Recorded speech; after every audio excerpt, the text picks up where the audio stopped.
மற்றொரு அண்மை செய்தியை பார்த்து வருகிறோம். மகாவிஷ்ணுவின் இயக்கத்தை தடை செய்ய வேண்டும் என டிசம்பர் 3 இயக்கம் வலியுறுத்தி இருக்கிறது. இது தொடர்பாக அவர்கள் அளித்த பேட்டியை பார்க்கலாம்.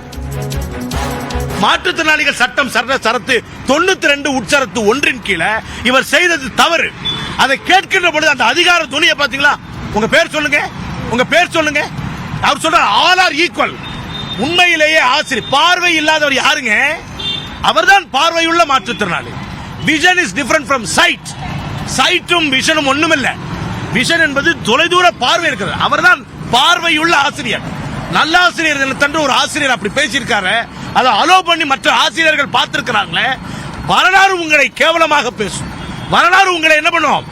கைகொட்டி சிரிக்கும். இது ஒரு பகுத்தறிவு மண்ணில் இப்படி ஒரு நடந்திருக்கிறது எவ்வளவு துர்பாகியமான விஷயம். மாற்றுத்திறனாளிகள் வார்த்தையை கொண்டு வந்த முத்தமிழறிஞர் கலைஞர் அவர்கள் மாற்று ஆல்டர்னேட்டிவ்லி ஏபிள்டு. ஒரு ஊனம் ஒன்று இருந்தால் அது நல்ல தமிழாக பாருங்க. ஒரு ஊனம் ஒன்று இருந்தால் அது தாண்டி அவனுக்கு ஒரு ஆற்றல் இருக்கிறது என்பதை இந்த தமிழ் சமூகம் கொண்டு வந்திருக்காங்க. அதுக்கு கன்சிக்யூட்டிவா வந்த அரசுகள் அந்த வார்த்தையை மாத்தல. நல்லா புரிஞ்சுக்கணும். இது திராவிட மண். உங்களுடைய பிற்போக்கு என்றைக்குமே இந்த நாட்டில் செல்லாது.